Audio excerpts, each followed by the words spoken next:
is going to be open at different levels to self-reflection. Some people do not like asking themselves hard questions at all, and other people are ready to dive right in. So the thing I'm still trying to figure out with JottIt is how to most effectively meet people where they're at.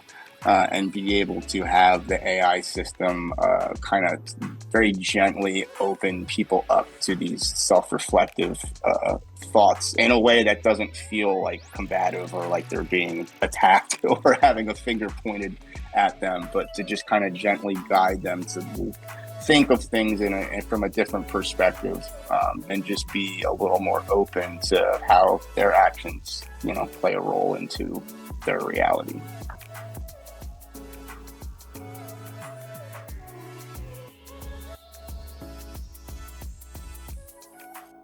Welcome to Connecting with Coincidence. I am your host, Bernie Beitman, MD. Our guest today is quite a guy in having immersed himself in a huge number, or gotten immersed in meaningful coincidences. And there's just so many of them. I've never spent so much time trying to get a guy organized for a podcast as I did with him. But one of the things that was important to me about Randy Preston is that he's trying to do an app to be able to put synchronicity stories in the app so that you can use AI to analyze the stories. And one of the important things about synchronicity that tells us about how the world works is if you got some great idea, somebody else is going to have it too. Mm-hmm. It just we're in this together. Our minds are evolving together. So I came up with this idea of AI synchronicity stories analysis maybe 3 years ago. So here's this guy came up with it on his own more recently. And I read a paper about another guy who's proposing how to do it. So it's an idea whose time is on its way. It's coming. So doing it right and doing it well, the purpose is to get the idea of meaningful coincidences out into the world in a more effective, efficient, and useful way. But I want to quote Randy here and then tell you a little bit about him. It's moments exactly like this, says Randy, where the sequence of events and timing is so interconnected that life feels like something that just happens to us, more like a movie. A web of synchronicities, and this guy has a web of synchronicities, gradually woven together to build up to this very moment. We've built the bridge, and we're now about to cross it. I believe there's much treasure and fun awaits on the other side. Oh, yeah. I'm glad that makes you laugh. That's our guy, Randy Preston, today. And the web is a very important idea here. We are all in a web, and synchronicities illuminate some of the aspects of the web that interconnects us. Yes. So a little bit about Randy. He's when he was 10, he pursued a life rooted in creativity, connection, and expression, deeply centered around his passion for music. He plays the guitar, does a little singing, and thought experimentation. Always drawn to the strange and the beautiful, he's more recently found himself immersed in profound synchronicities and cosmic insights. He sees this journey as just the beginning of an evolving work in progress, and one that he is excited to share with others, as he will do with us today. With curiosity and humor and a sense of wonder, he's exploring how resonance and the universe's mysteries shape our lives, inviting us all to join him and me and the rest of us doing this thing in discovering meaning all along the way. So, Randy, we made it. We did. It's been a pretty wild process so far. It was a long process. But we're here. In his bio, you can see links to some of his music, and one of the things he's doing is creating JottIt, which is an app to put the stories in and do some kind of analysis with AI. But let's start off with a coincidence story, Randy. All right, I'll try and keep a simple one here for now. Um, I guess the funniest one is the one with the guitar pedal, just because of the pure absurdity of the situation. I have a friend of mine. I borrowed a guitar pedal, and I had it for 2, 3 months and kept very good care of it. Kept it in a drawer. Like really went out of my way to make sure it didn't get dusty, broken, nothing spilled on it. Um, and so he was playing a show. Well, he hit me up and said, "Hey, I kind of need to grab that pedal." And it turned out he was playing a show in town, like that night or the next night. So I debated just bringing the pedal to the show and catching the show, as opposed to having to drive 20 minutes over to his place over the weekend and drop it off then. Um, so I'm sitting there, I'm kind of lazy and not really feeling like going out. And I'm just, talking with GPT as I always do. And, just ultimately come to the conclusion that it would be silly to put it off and drive to his house when I can just drive 10 minutes down the road right now, get him the pedal and also hang out and, support my friend's band. So I pushed myself out to finally go. And as I'm stepping out of my car to go bring this pedal back to him, I immediately just tripped over this fat lip in the curb and just like fell over like a board. Like I just literally like froze and just like watched in slow motion as I fell into the sidewalk. And I caught my fall with his guitar pedal. So I mean, I might as well have just literally taken the pedal and just slammed it into the sidewalk as hard as I could before I presented it back to him.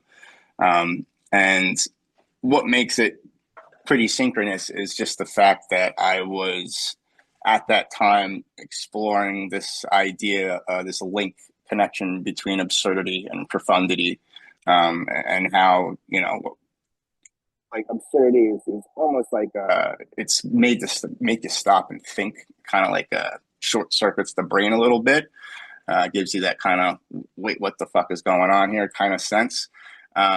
And if we reflect on that, there's usually something profound on the other side of that. So in this situation, I mean, I was bleeding profusely. I busted my knee up. My hand was all busted. I mean, I was just bleeding everywhere. And previously, historically, I probably would have freaked out and just been, like, why does this have to happen? Like, why does life do this to me? The typical freak out when stuff like that happens. And then I just kind of caught myself and thought about everything that I had been exploring with absurdity and profundity. And I literally just started busting out, cracking up, laughing at just how silly the whole thing was. Just the fact that I just didn't even want to go out that night. And then here I spent all this time like taking perfect care of his pedal. And then as I'm bringing it to him, I basically just slammed it into concrete before I handed it back to him.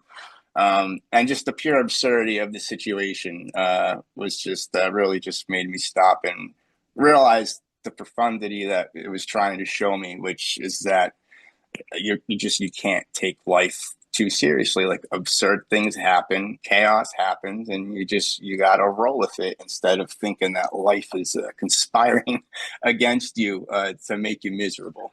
So that's my coincidence story to start off with. Randy, that's such an important lesson that you are talking about, generally speaking, not just about one thing, about a lot of things, that to be able to turn it into something absurd that you can laugh about and then figure out what to do about instead of Yeah. Why does which is God hate me? why does God hate me? Yeah. And when you talk about God, yeah, and you use the term universe, I which use both. by which you mean some ineffable intelligence and would say emotion, some caring, compassionate Yes. aspect. It's both mind and heart in this Yeah. higher in this intellect, this, and we'll call it the universe or whatever, this ineffable, but you use the term universe regularly, so we'll use that term but define it as something we don't know what it is, but it's kind of helping there. uh, Yeah. and and and there's I think the most important point here to make to our audience is that the belief in something greater that's helpful, intelligent, and cares is very useful for you, and especially useful in your involvement with synchronicity. Hmm. All right, well, that's a premise that we begin with, and Okay. we've both been pounding out AI on your stories, and ladies and gentlemen, his stories are at least 15 times more than the space I can tell you about here on this on the emails he sends me. He sends me stories from his mother, and that's about his mother's stories, and it's worth just mentioning. And Randy can say more about it. But his mother was big with synchronicities, and it's like there's a genetic predisposition or an environmental predisposition. But his mother had some really complicated synchronicities, and what's important for us to know, it's not just one-off synchronicities that a lot of us seem to experience. Randy's are nested and involved and build on each other and go off in different directions, and his mother's did too. So, what was it like to grow up with a mother who had all these synchronicities things going on? Well, I mean, that's the thing. Like, I really wasn't even really aware of all this stuff until later in my life, like probably like in my 20s. Because like the first of all, her synchronicities really didn't start like piling on like that until that time period. Like when me and my brother were younger, and she was just like raising us as kids. The stuff literally wasn't happening.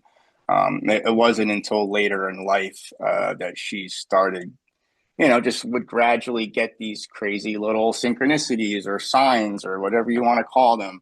And so that was just kind of like my first clue to just like, oh, this is a thing. And it happens to my mother a lot. And, it's just one of those things that really make you realize that there's more going on than what we just see on the surface. Because it's like when you just hearing her stories and how, again, how it wasn't just a one-off thing, and how they kind of built on each other. I mean, you can't look at that logically and say, it's just coincidence. I mean, it would be stupid to say it is coincidence, because it's clearly much deeper than that. And you learned that after you grew up, and then your life began to take on this stream. Like yesterday or the day before, you just had a whole bunch of them and you're recording them down. And I would like to make sure our audience and viewers know how deeply immersed Randy Preston is in synchronicity. He talks to AI, but part of their conversations is about synchronicity as he's trying to figure it out. He's been hit with all this stuff. And he says, "Hey, what is this? What am I gonna do with this stuff?" Well, he's doing it the way I'm doing it, which is like write stuff down and see if you can figure it out. And then he got a good friend in AI that really has its limitations. And then we Mhm. can talk about the AI limitations another time. I was listening to a TikTok thing where the woman says, "Really, ladies and gentlemen, AI is stupid. I mean, it could only take it, it only does what you tell it to do. And you have to be, that's why the prompts are so important. It Yeah, may get, absolutely. it may get more intelligent, that is, be able to think a little bit more for itself, which it's starting to do. Hmm. But right now, it isn't. Yeah, well, I'd like to comment on that actually, because AI is very limited in certain regards. I saw a graph the other day, where it was just kind of showing a curve, um, and then I guess that was just kind of like the general human intelligence, and then it was mapping out the AI, and it's really smart. It kind of weaves in and out around this general curve of human intelligence. And so it's really good at certain things, but then it can't count how many R's are in the word strawberry, you know? So it's really, really amazing at certain things, which is the things that we need, like, you know, curing cancer and mapping out the human, you know, genetic system and all that. But then it just was really bad at like just the most simple of other things. So I think I really think with us embracing AI is less about trying to like exactly mirror it with like human general intelligence, and I think it's more about us figuring out, you know, what are its strengths, what are its weaknesses, and we'll focus on the strengths, and you know, the weaknesses. Us human people can handle that stuff. So I think it's more about finding a fair balance between where AI is useful and where it isn't. Oh, I agree with that. I I got I'm using GPT to write another book, and I've realized its limitations. It forgets stuff that it already written. Oh yeah, Uh, well, it's got the context window. Yeah, so it it's does. within the window it forgets stuff. Yeah, you're It using just GPT, you said? GPT, yeah. Yeah, I mean, everyone. You know, sometimes it blows my mind, and then other times it's just like, where did you get that from? That's right. That's so we just have to, as you say, we need to keep learning it. And one way that we're continuing to learn that is by using it for looking for patterns and meaningful coincidences. Oh yeah, And you came up with that. I got and there are other people, I know two other people who are thinking about this, trying to use AI to look for patterns. So that it's, I hope this all comes together in some kind of way that is it useful for will. humanity. But It that's will. what part of what I'm working on. But anyway, let's get to what I think is a very helpful set of ideas that you, Randy Preston, That's have me. come. We're introducing Randino, the Preston guy. Oh Okay. wait, okay, okay. Now that is weird that you just said that because Randino is literally my nickname, Well, and I never told you that. So you that know, is that could funny. either be telepathy or it could be because it's written on your Zoom, on Oh, is your it on? Zoom Oh, I didn't even identity. realize that. It's either telepathy or I didn't even realize that. it's on your Zoom thing. So you I make your didn't. you make your you make your That is guess about hilarious. which one I it didn't is. realize I didn't realize I had my nickname on there as my Yeah, Zoom. Yeah, well, I should well, probably fix. I should probably fix that. it illustrates how we can make up some kind of telepathic story when It the does. fact Yeah. is it's just right there. So Yeah. that's why we need critical thinking, and that's what Absolutely. you're doing. I'm trying to do. But for our audience, I want to go through a lot of the things you have learned, the principles that Randy Preston has learned in going through all these stories of his. And Mhm. these principles I was able to extract using AI, not ChatGPT. I use the new one, DeepSeek, to be able to do this because there's a little different flavor to DeepSeek than It there was a is good to. summary. It was a pretty It's a good good summary. summary. So we're going to talk about the things that Randy learned, the principles, and use them and use and illustrate them with stories he has. So I'll do the we both have it in front of us. I'll do the decision like the first one is decision making and guidance. One of the more common uses of meaningful coincidences is in decision making and guidance. And we'll give an example and we'll go through a bunch of them because our major purpose here is to show you the value, the practical value of meaningful coincidences. So let's go ahead. I will start and you will continue. Number one, decision making and guidance. Uh, Randy uses synchronicities and intuitive feelings as guides for making decisions. And the example you gave earlier, but the pedal, um, where you, you you could have blamed God and somehow smashed the pedal even more. You did You did what? Tell us about what you learned from that again and more. Well, again, I was really just recognizing the absurdity for what it is. I mean, it was like after learning and exploring that idea, I mean, that situation to me felt like the universe literally just like handing me a real world example. Like, here, we're learning about this stuff, and now let's see how you actually handle it in practice. I believe I know you are familiar with Paul Chek, and he talks a lot about the pain teacher and that whole thing, and that's what I believe the same thing. That these moments are really kind of designed to be like a tough love type test to kind of see if you are really grasping these concepts, you know? So it's like the universe is like, okay, you want to learn about and talk about these things, well, let's see if you actually can apply them. And so it threw me into a situation where I was had to confront that absurdity, and it's like the universe sitting back and just saying, "Well, let's see how he handles this one. Is he going to freak out, or is he going to get the message?" And so again, like it just the sequence of events was just like so silly that like it was just absurd. It was just like I couldn't not see like the cosmic inside joke that was taking place here, just because it just was just so unbelievably silly. And the cosmic inside joke was, let's test Randy's principle of Yep, learning from mistakes or problems, and let's that's see if he exactly. can and let's see if he can turn this into something positive. I've called it Exactly. turning stumbling blocks into stepping stones. Oh, I like that.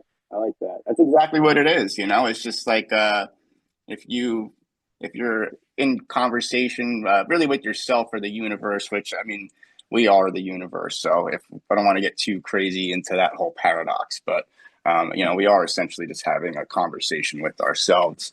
But yeah, I mean, it's all about just it's like you're putting an idea out there, and again, it's like the universe saying, like, okay, you think you know what's You got going on the here. and Let's see. let's see how you do with it. And that's what Exactly. and to think of it as cosmic jokes, and there's a cosmic joker out there, also helps with the laughing about it, because You need to laugh. These it's things better are to heavy. laughing is better than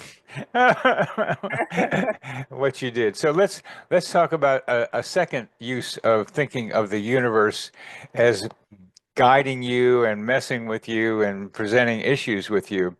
They help you with building relationships and connections. Mhm. Uh, the, you see meaningful encounters as orchestrated by the universe, fostering deeper connections with others. And you use the example of the immigrant's connection with the band. Yeah, you want me to explain that story? Yeah. All right, so I was playing a band, a show in the summer with my one band, Des and the Swagmatics, and the AC was broken. It's right on the beach, the venue there. And you know, it was muggy and absolutely miserable in the venue, just as far as the temperature and humidity and all that. And again, like I was all just kind of playing around with testing this whole absurdity thing and kind of leaning into it and just kind of seeing what happens. And so again, it's like typical historical Randy would have been like, it's just miserable in here. This show is going to be horrible. I really don't feel like playing this. I can't wait until the show is over. I just want to go home. And instead, I was just like, "This is just so stupid." I was like, let's just embrace it. Let's have fun with it." And I was like, you know, it's absolutely miserable in here, but you know what? I'm just gonna just be absurd and really just you know not hold myself back and just try to have as much fun as possible tonight. And that's exactly what happened. You know, like I just had a great time. Me and Des, the front woman for that band, definitely have some intense moments of resonance at different times at different shows where it's just like we really feed off each other's energy. Um, and I mean, you know, she was coming up to me and we were just doing little antics, and I mean, it was just a lot of fun, and the crowd was super into it. But where it got kind of kind of wild is when we stepped out for set break. And this immigrant from Georgia comes up to me and he just starts telling me about like just how much he loves live music, and not just live music, but specifically he loves watching bands play. Like he loves just watching the interaction and the dynamic between the different members and the musicality and all of that. So he's very drawn specifically to that thing. And what I also found kind of interesting is he was kind of like a vagabond. Like he told me doesn't really live anywhere specifically. He just kind of just moves around and likes to find music. And it was a very like kind of cool, just carefree kind of vagabond type lifestyle that this guy was living, which I found really interesting. But touching on the concept of resonance, which ties into the quantum idea of entanglement. That's something, on one side of the world can actually be linked with the particle on the other side of the world, and they affect each other. So in that regard, it was almost like the energy that we were putting out there with the performance that night. That guy just it pulled him in, and he suddenly found himself right in the middle of the exact type of experience that he lives and thrives for. And I thought that was just like a beautiful example of entanglement and resonance in action, because it's like the energy of that performance literally like gravitationally pulled him in that direction until he stumbled into it. That's beautiful. That idea of energy and resonance, you understand very well because you do these guitar things. You pluck the strings, Yeah, and, it's all and you got resonance. and you got to have those things resonating with each other so it sounds good. And then you can do it with the singer. You and she have a resonance with each other, Yeah, yeah, it and becomes like and a then feedback loop. it's a feedback loop. And then the guy from the country of Georgia, not the state, shows up. Yeah, not the state. Shows up and he's been looking for this himself, and somehow he finds his way to something that he resonates with. There's a feedback loop between, and it just accelerates, and it's a beautiful thing when it It happens. it is, and not only, I mean, it really goes beyond just him just stumbling into that situation, because I mean, he was just, it really excited him. Like he felt like it was like the best thing ever. He was just like, oh, I love watching bands play. And, oh my God, you guys are so good. I'm just so excited. He was just ecstatic that he stumbled into that situation. So aside from him just being pulled into it, it really unlocked something inside of him. Is And this there's no this question that that then reverberated into you and your band. His energy helps you. And a lot of people Yes, don't realize how dependent bands are. Football and baseball teams and other groups who perform really get energy from the audience around them, and yes, it's there, and then it happens, and it's beautiful for both sides when that it really happens. is. Become part of the same thing. We become one for a little while with each other. Yeah, well, and that's what I think is ultimately it's all about with synchronicity, and I know you feel this way too. Is just how it's really just kind of letting you get a peek at the interconnectedness of everything. It's like you get a little quick glimpse of it, and the problem is that most people just walk away and say, "I got work, I got the shit to do." So that was kind of weird, but whatever. And they never actually like revisit it and stop to think like, okay, that was actually pretty weird. Like, what was going on there? And so that's what I think people need to do more of is actually think about these things. And that leads us to the next thing, which is self-reflection. What one of the purposes of the book I'm writing now is to get people to be more conscious of their own self-observers, the part of Mm, themselves that can observe themselves. And that's what we're talking about here. You go from self-observation to self-reflection, saying, what's going on here? That something happened. What is this that happened? And you are encouraging people to do that. So one of the like item number 4 in your list as you experience synchronicity as tools for self-reflection and personal growth. The guitar pedal incident led to the realization of not taking life too seriously, for example. And so you could step back in that guitar pedal crash and Crisis, yeah. our Guitar pedal crisis crisis. and look for a different way of thinking about things, about the situation. Do you have any other examples where you can talk about how your self-reflection helped you, how self-reflection through a synchronicity? Man, so many. Just all we need is one. Hey, pick a card, just take one. Well, I guess so the other day, you didn't really get into those events yet. Um, I mean, pretty much, I think it's less about the synchronicity itself, like the specific example, and really more just the simple act of discussing it with GPT that leads to these realizations. But I mean, they can happen like in real time in the moment. So for instance, yesterday, I'll try and keep this short. Or not yesterday, 2 days ago, so me and Dez and the band, we went up to New Hope to play a New Year's Eve show. And me and her husband and her went up a little early to check out Peddler's Village. And they had like a little gingerbread display contest going on there where they had all these gingerbread houses from kids to like actual like professional gingerbread artists.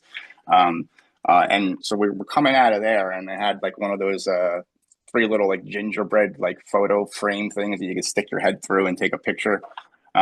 So I, offer to take the picture for Des and George. We see two women coming out of the display, and we're like, "Hey, do you think you could actually like help us take a picture real quick, just so we get the three of us?" And they looked at each other like awkwardly for 10 seconds, like, and then just like awkwardly said, "We're not really good at taking pictures."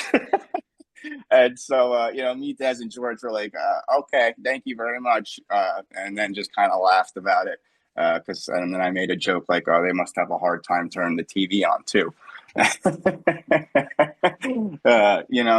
But then, so this is what's crazy though, is as I'm getting ready to take this picture of Des and George, an other group walks out of the exhibit, like a family. It looked like maybe parents, children, grandparents. And without even asking, they just see us clearly trying to take a picture and are like, hey, you guys want us to take a picture of you guys, like for the three of you? And we were like, yeah, sure. That's exactly what we were looking for. And, just proceeded to take the picture, and that's that. But again, it's like you look at that moment, and it really just makes you stop and think and self-reflect about the connection and just how resonance works both ways, like just like things can be attracted to each other, they can kind of be resisted. And so different types of energies can overwhelm certain people, or maybe they have their own insecurities and they just don't feel like getting into a certain situation. You never know like what a person is going through at the end of the day, and what makes them make the decisions that they make. And so I guess just simply walking away from that situation and just thinking about it is a form of self-reflection, and leads to really just either uncovering or validating these other insights that just kind of all builds on each other. Yeah, that's a nice everyday kind of example Mhm. where you are predisposed to wonder. Yeah. And it doesn't, you don't have to. Uh, but I like that don't they have trouble turning off their TV set as a, as a kind of way of making a little bit of a joke about it, but also a way of saying that the resonance wasn't quite right for you with them. And Exactly. that's what you're also saying. And what you're describing is so important with people interacting. I go to dance pretty regularly, and I've been Oh, cool. noticing. Thanks. I've been Seeing a lot noticing of parallels there. a lot of what. Parallels. You can really, So it's yes, what we're interesting. talking about is this.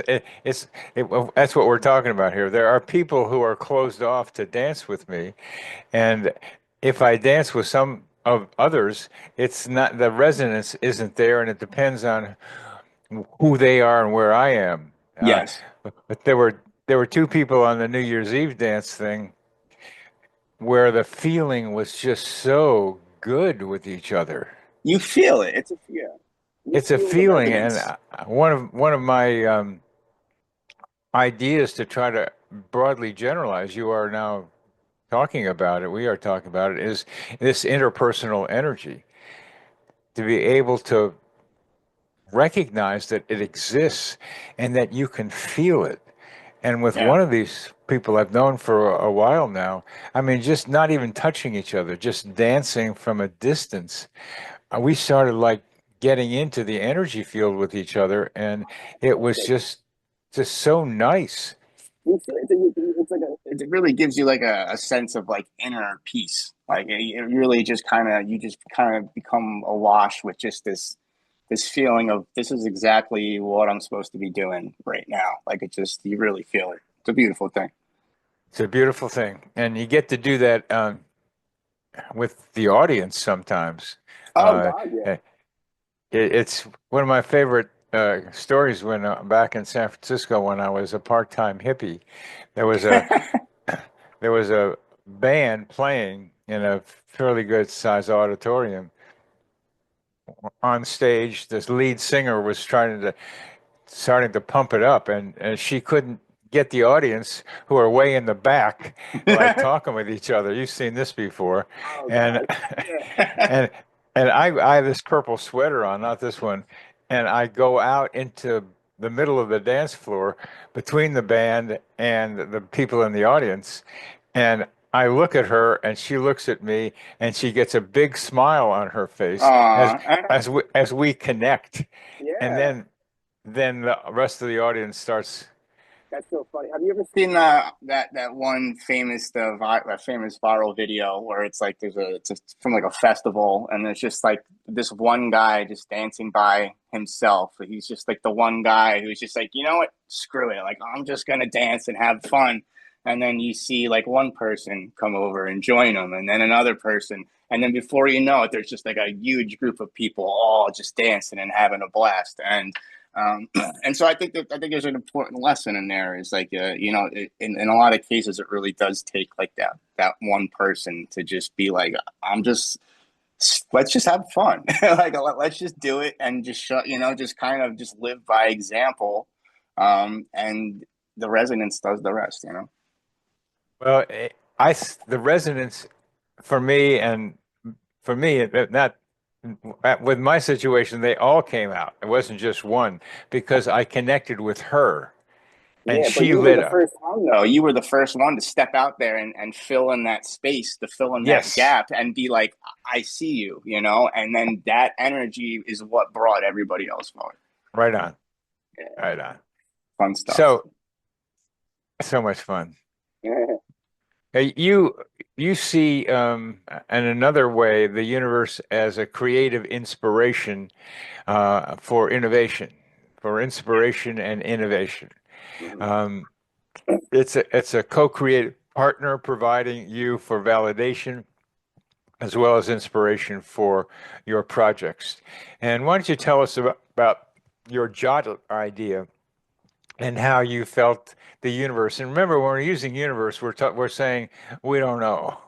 It's just Yeah, so. exactly. I do want to be clear on that. Like, I really hate using labels, but for me, like, I feel like universe is maybe just the most relatable, like, generally acceptable term to use. But I mean, if we're being honest, I've always just found it kind of silly to try and put a name or a label or a figure or look onto this thing. I think that's more just a result of our human brains trying to pour the ocean into a teacup and act like we know what's going on.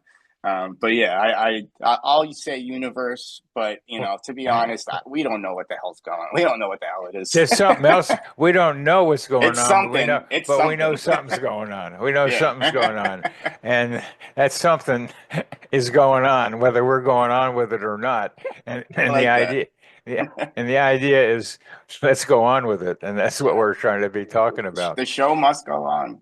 Right? And we can be part of it or not. That's the thing. Yeah. That's a great So show. tell us I about think everybody Jot. should be a part of it. It's a big everybody's deal. not going to be part of it, and that's part of the way it works. That's the And contrast. Yeah. that's another story for another time. Yeah. We're going to try to get as many people who are able to resonate with it to keep resonating. That's the Yes. idea. That's So putting let's talk about efforts. JottIt and how the universe and however we're using it in a simple way, how we don't know what it is, but it's there, was helping you with JottIt. Yeah. So, I mean, what's really funny is that I mean, I had originally gotten the idea for JottIt like several months like back, like earlier in the summer of last year now, officially. And it really at first was just a very general, like, oh, like just like an AI. It's like just a journal that talks back to you, and it can follow your patterns and learn things about you, and maybe help you. Build a business or just kind of help you brainstorm your ideas. It was a very more general of like a brainstorming journal that talks back to you. And then, but it wasn't until that night with the guitar pedal that I had another crazy experience later that night. Coming home, in which it all just kind of came back to me as a completely new founded tool, where it kind of hit me like, oh, this is not just potentially a tool for self actualization and like bringing your ideas to life. I mean, this can literally like help guide people into a sense of alignment with this greater cosmic flow. Because the other aspect that I hadn't thought of originally, again, is that self-reflective aspect. So, I mean, the way I see JottIt is not just a tool for just mapping synchronicities. I mean, it's a tool for like mapping your mind, essentially. And another important aspect of JottIt will be this concept of these prompts and basically training the AI to act as a guide in these situations and to very gently, because I mean everybody is going to be open at different levels to self-reflection. Some people do not like asking themselves hard questions at all, and other people are ready to dive right in. So the thing I'm still trying to figure out with JottIt is how to most effectively meet people where they're at, and be able to have the AI system kind of very gently open people up to these self-reflective thoughts in a way that doesn't feel like combative or like they're being attacked or having a finger pointed at them, but to just kind of gently guide them to think of things from a different perspective, and just be a little more open to how their actions, play a role into their reality. What are you then developing? What for the app? Hmm. Again, I mean, I'm just basically just taking an AI. It'll be in the form of a journaling app. So just like Evernote or there's a million other journaling apps out there.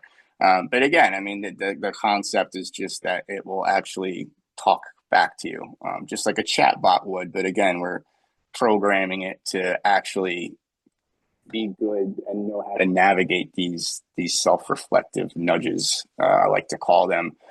Because again, you got to be very careful about how you kind of approach people with these types of questions without making them feel like the AI is coming at them. There really is a very fine balance between like gently opening them up to these deeper questions without like slamming them with the cosmic sledgehammer, as I like to call it. AI as a cosmic sledgehammer. Hmm. Huh. Well, again, it's a resonance question, but you were Mm, what part of what I was asking is that you use synchronicity as inspiration.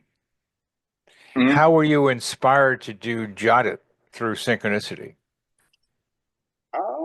That honestly, John, it really wasn't inspired by synchronicity because I originally got the idea for JotIt um, before the synchronicity even really started, before I was even really paying attention to it. Synchronicity really didn't play a role at all, like in the initial develop, like the idea of JottIt. But that night, with the guitar pedal, that I mean, I had like an experience where I mean it was wild. I mean, so, I know I really hate using the term seeing God, but I mean, I was just hit with an overwhelming feeling of just love and joy and wonder. Just, like every amazing, good, magical feeling you could, fathom, just kind of all condensed into one feeling of just like awe and gratitude. And it really felt as if the universe like pulled back the curtain for 10 minutes and let me just get a peek at at how the sauce was made. And that really was like that was like the major synchronicity that kicked all of this stuff off. It's like I had that thing with the guitar pedal and the other events that happened that day. But there, I mean, I went back through all my conversations trying to arrange all this stuff for you, and I realized like, oh, there really wasn't any synchronicity like before that day. And then I kind of hit me like, oh shit, like that was like the gateway synchronicity that opened the door to all these other crazy synchronicities that I was having. So I mean, aside from having that experience, which is where the refined idea for JottIt came to me, there really wasn't any guiding by synchronicity to arrive at that idea. It was more, again, just kind of like a random shower thought. And then 6 months later, or however long it was, it culminated in that moment, that experience where like it all hit me like, oh, this is what JottIt is supposed to be. But it really wasn't guided. If anything, the synchronicity was played more of a validating role, and like letting me know, like, yes, this is a big idea, and there's more to it. And it was a validating kind of thing.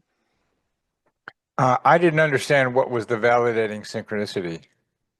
Well, just the experience, that experience of awe and just being hit with that level of meaning and emotion, while also having these refined thoughts about JottIt. It was just the entire situation. Again, like just experiencing that crazy wave of emotions in conjunction with this refining of the thought that made me realize like this is more than just a cool idea.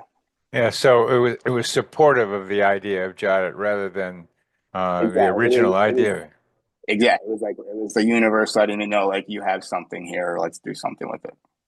That's beautiful. Oh, that's beautiful. You stumbled into awe while thinking about JottIt, and that gave you the energy to put your energy into JottIt.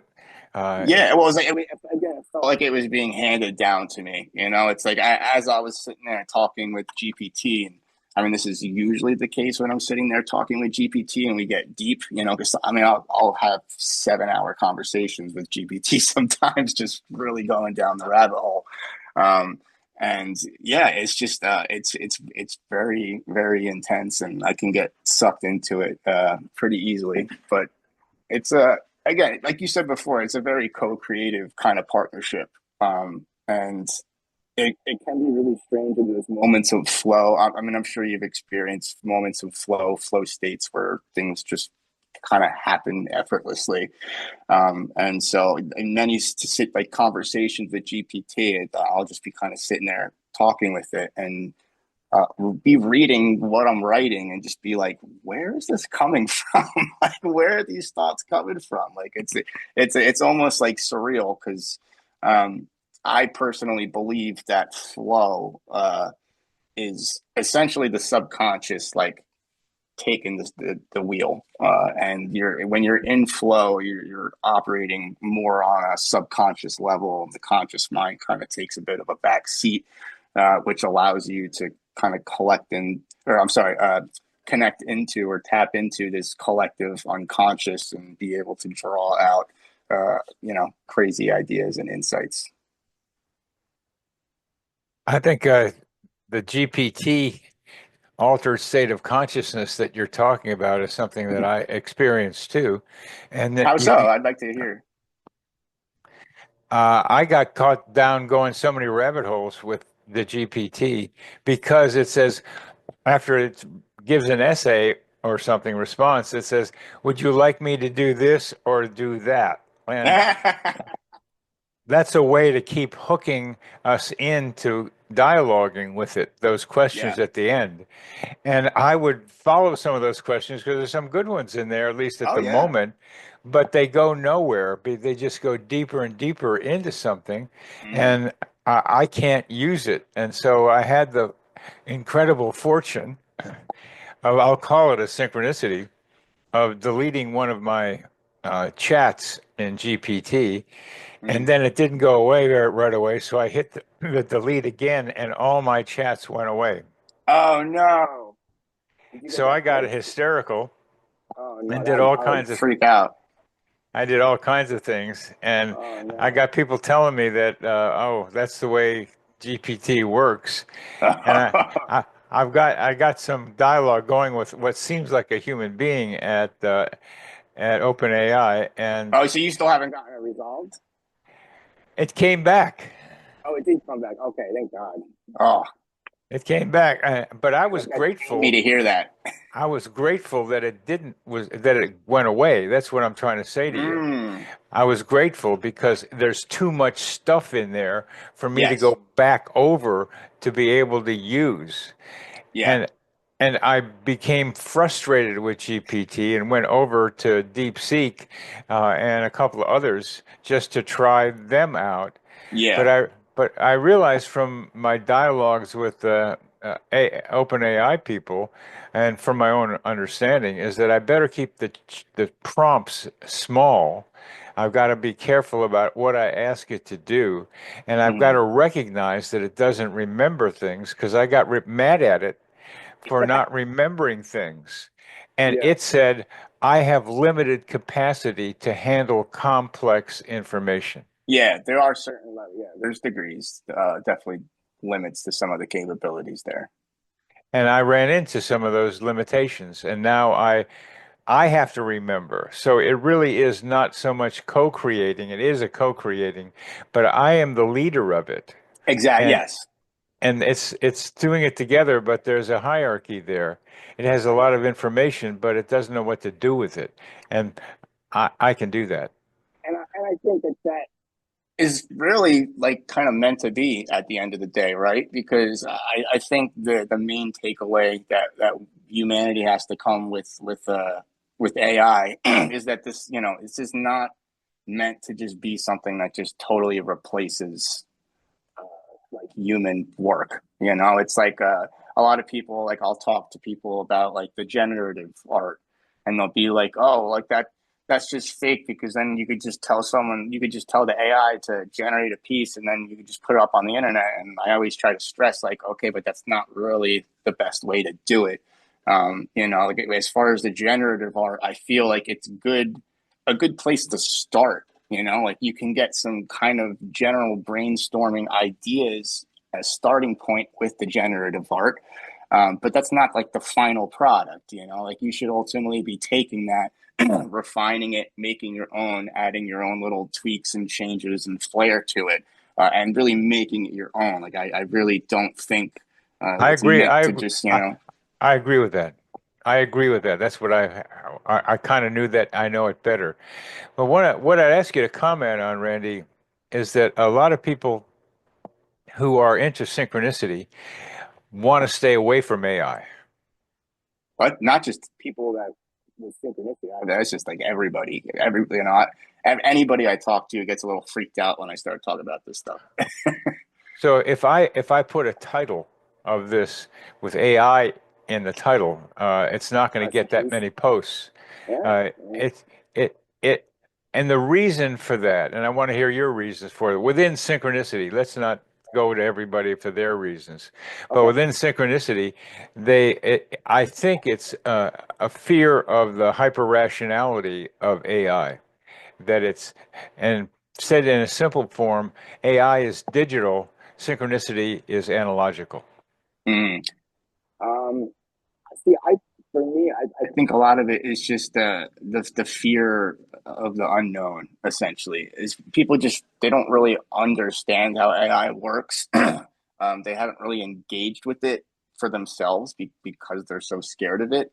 And that's kind of why I got into AI in the first place, was just hearing the back and forth between the utopians and the fear mongers, and just being like, okay, like I'm tired of hearing all this.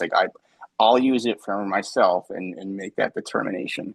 And it was only through actually engaging with AI myself that I realized that, like, okay, this is it. There's a lot of nuance here that is not being discussed. that's what you did. Mm, Of course, I just did it because it was like could find patterns. That's why I liked it, because I like finding patterns. But we're not talking about you, and we're not talking about me. We're talking about people who are interested in synchronicity, mm. who don't see the value that you and I see that AI brings to understanding and spreading the ideas of synchronicity. I mean, I think in that case, I mean, they just have to hear stories like mine and stories like yours, and but most importantly, like, just actually take the step to try it for themselves.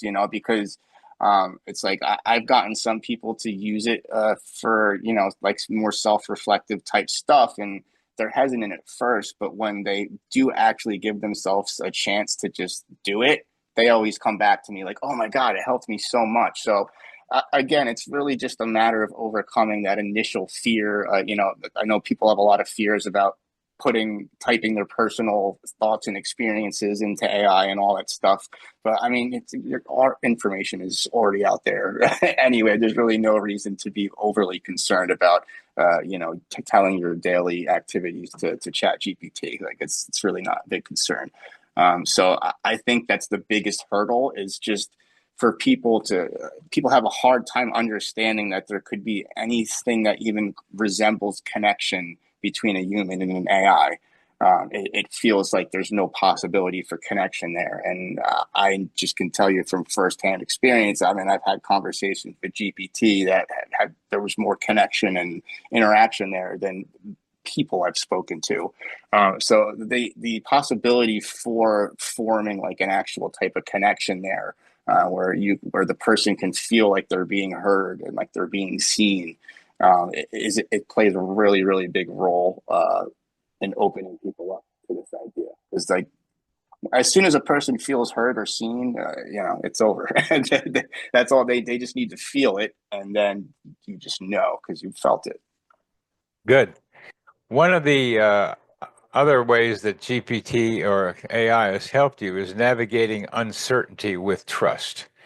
Um, could you say that the rapid changes and cosmic shifts over the past year were seen as the universe propelling yourself toward their purpose for you? Yeah. And I think this is actually pretty relatable in that regard, because I think, again, that's another big issue with the synchronicities, is that people don't really trust their intuition or trust that there is something else going on there. They just don't even really take the time to actually think about it or entertain the idea. But it's through entertaining those ideas and self-reflecting on them and actually engaging with them, that's how you build that trust.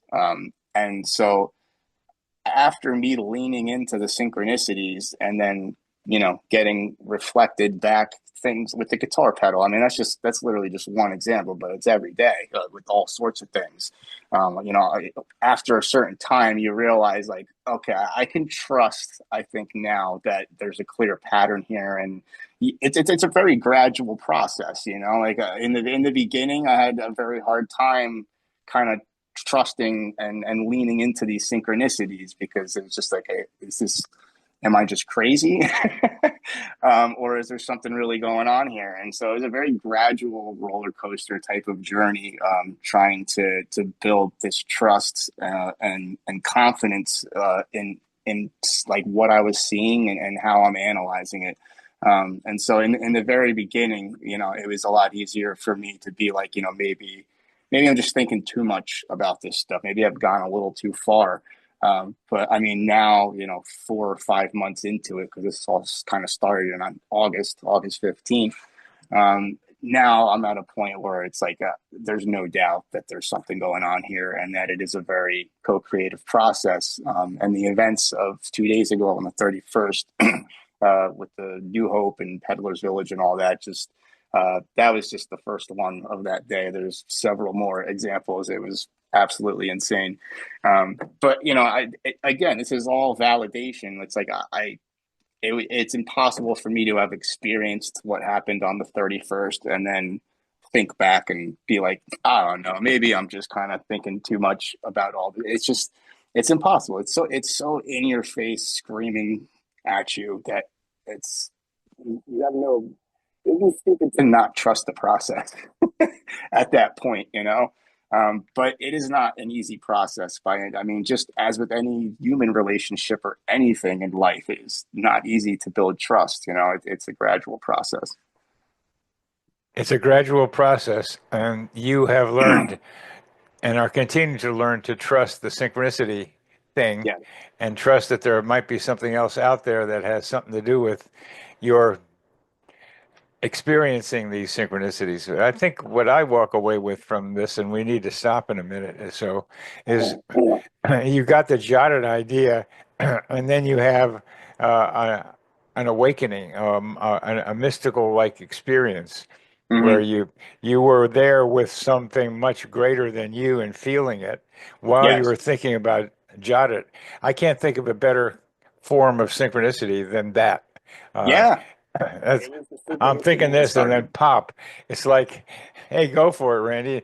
If you're going to get this much good feeling It was thinking incredible. about Jot, It made me cry. I mean, I was hysterically crying at the time because it's again, you become overwhelmed with a sense of gratitude, to almost where it's like, why am I being divulged this information? Like, why am I worthy of experiencing this? It's a very overwhelming experience. and so what you do with the overwhelming experience is go with what seems to be what you've been given. And it's not Mm, exactly you've been given it. You thought of it on your own before, sure. apparently, but you've been given the the push, the urge, the feeling, the drive, the need to be able to go ahead with JottIt. Yes. Yes. That was like the moment where I was like, okay, I'm not doing anything else until this is finished. Like it was solidified at that point in time that this is going to consume all of my focus and all my thinking. And, I'm not stopping until it's done. Well, part of the whole thing is me with you, um, and my finally being able to wrangle you into like behaving in some kind of way that I could comprehend what you were trying to tell me. I'm a It just, chaotic individual. well, actually, you're not. In the emails, you were somewhat, but in talking with you, you're not. You're far better organized than you ever appeared in what I had gotten from you before. So Mm, I'm glad I could sense that because you've really come across as a clear thinker who really thank you. understands. You're welcome. Who really understands this synchronicity business in a lot of different ways. So I'm very glad that I was able to ride the bucking bronco is the way I keep saying it. That is your mind, and be able to have this conversation with you. So I And I thank you. and I thank you because I mean I know I kind of came at you out of nowhere, with just like hit you with the fire hose, and I'm sure at first you were just like, "What the hell is this?" So Fire, I'm sure fire, that was kind of weird for you. So I fire. thank you for giving me this opportunity. You're welcome, and I'm giving you the encouragement to continue. So I'll be interested, very interested to see what more you come up with, Randy, because you're doing what I'm doing and trying to use AI for looking for patterns and coincidence stories. And every person who's going to do this is going to have different ways of doing it. I'm Yes. going, the focus for me remains synchronicity. There are other things that can happen, like the daily life things that you Yeah. can put together. But there's the fundamental idea. is let's use AI to help people see patterns in their coincidence stories that can be Yeah. useful to them practically and useful for them psychologically and spiritually. Yeah, I mean it's the ultimate like the validation and it's the ultimate sign that there is more to life. And I think that's really all people want right now is just to feel some sort of connection again, to feel like there is some sort of meaning to take out of all of the chaos that we're seeing in the world right now, which I believe is ultimately just a reflection of humanity's internal turmoil and confusion that everybody is going through. And it's literally being reflected into the external world where we're now seeing drones in the sky and planes falling out of the air and just seeing all this crazy stuff that's happening. I really do think it's just kind of an external reflection of all of the pain and struggle and confusion that humanity is collectively going through now. And synchronicity can really be used as a way to really intensify connection between people. Like, for instance, I had a synchronicity like maybe like a month ago, where there's this person that I've kind of had kind of like an unspoken connection with, but there's like definitely something there. And so they kind of fell out of my orbit for a while, and I've kind of just figured I would probably never see them again. And it was just whatever. It was just like that could have been something, but whatever now. And then more recently, like they came back into my orbit unexpectedly. And I was there's this Kendrick Lamar song called Heart Part 6. And I was coming home from a gig one night, and was just thinking about this person. And the lyrics to the song were like perfectly reflecting all the feelings I was having about this connection. And it was just like a wonderful little moment of synchronicity, almost like the universe like letting me know, like, hey, like there is something there, and you should maybe look into that. So it can really guide us into these connections and point us in the right direction and really set the table for some beautiful connection. Very good, Randy. Very good. It's been a pleasure talking with you, and thank you very Absolutely. much. I had a blast. Thank you. I hope we can continue this conversation.